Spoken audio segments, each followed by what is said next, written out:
GT on the Atlantic Ocean Road in Norway.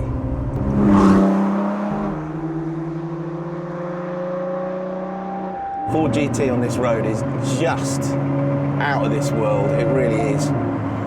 You can't drive too fast on this road because they've got very low speed limits, but it absolutely doesn't matter because the scenery, as you can see from our film, is utterly beguiling around here.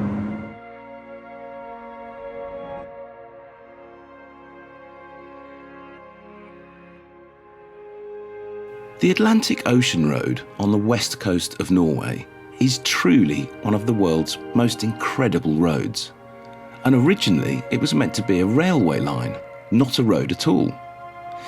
Having pondered the idea for several decades, the Norwegian government abandoned their plans to link the villages of Karvag and Vavang by rail, and in 1983 they began to build a road to do so instead. And on July 7, 1989, the now world-famous Atlantic Road, also known simply as the 64, was completed at a cost of just over 120 million Norwegian kroner. The road itself is only 5 and a bit miles long, but it features a series of surreal-looking viaducts and causeways and 8 different bridges that really do fray the outer edges of your imagination. It's an extraordinary road to drive in any car, but in a bright yellow Ford GT with 647 bhp and 2 big black stripes on its roof, well, it doesn't get much better than this, quite frankly. I mean, look at this place. It is unbelievable.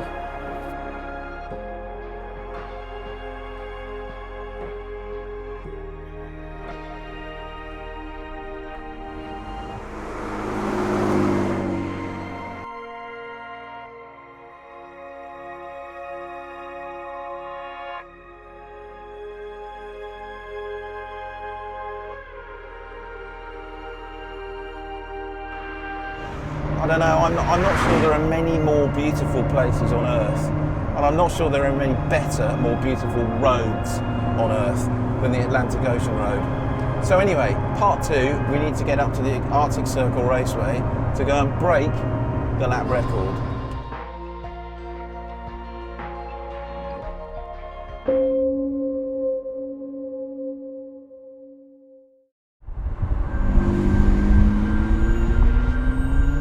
To reach the Arctic Circle Raceway, we drove the GT 500 miles north, past the town of Trondheim, and then along another amazing series of roads called the E39 and the E6.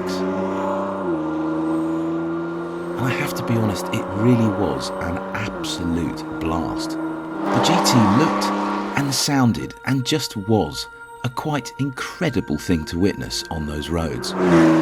And then we met a nice man who had a very smart looking replica GT40 in full Gulf colours.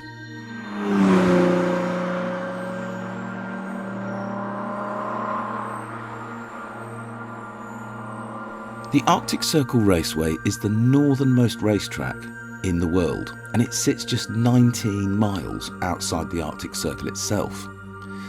It was designed, built and opened in 1995 by a collection of local engineers, and nowadays it's used mostly for bike racing. And it really is one heck of a track, with 13 corners, most of which really fast and flowing. Plus there's a tighter section between turns 4 and 5 that's actually meant to replicate the best bits at Laguna Seca. And in a Ford GT, well, it's pretty damn exciting. So this is it, the Arctic Circle Raceway. This is the main reason that we came to Norway in the first place. And I have to say, it's pretty special.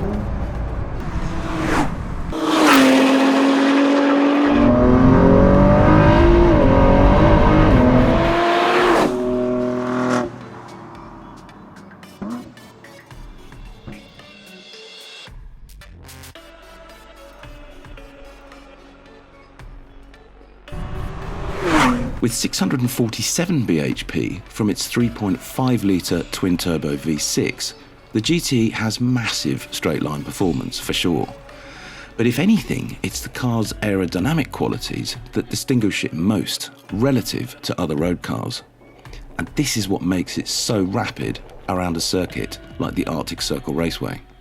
At its core sits a carbon fibre tub, but there's active aero at the front and rear, plus a vast carbon ceramic brake disc at each corner. All up, the GT weighs just a little bit less than 1,400 kilograms, and its top speed is 216 miles an hour. 0 to 60 miles an hour takes less than 3 seconds, which is pretty astonishing for a car that's rear-wheel drive.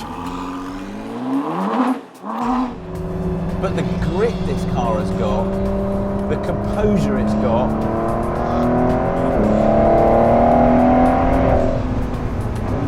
just blows your mind. It really is a proper piece of work, and it suits this track down to the ground.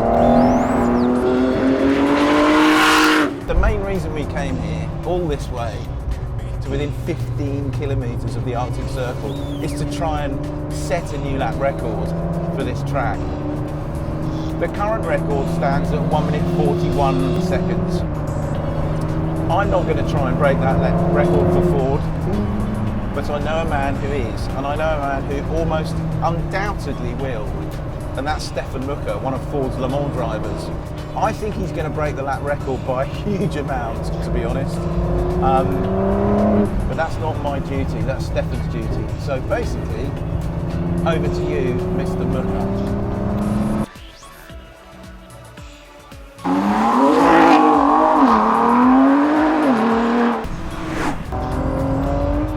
So after just a couple of sighting laps in the GT, Ford's Le Mans ace, Stefan Mucker, was already down into the 1 minute 38s, which meant that he and the GT had already smashed the lap record before either of them had even got properly started. But then Mucker did what racing drivers do. He climbed out, had a bit of a think, and then said that he could easily go quicker still. So the tyre pressures were dropped a bit, and back out he went, visibly trying quite a bit harder this time. And here is the unbroken footage of his fastest lap, with data and footage all captured by the smart new Ford Performance app.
And so precisely 1 minute 36.29 seconds later, that was that.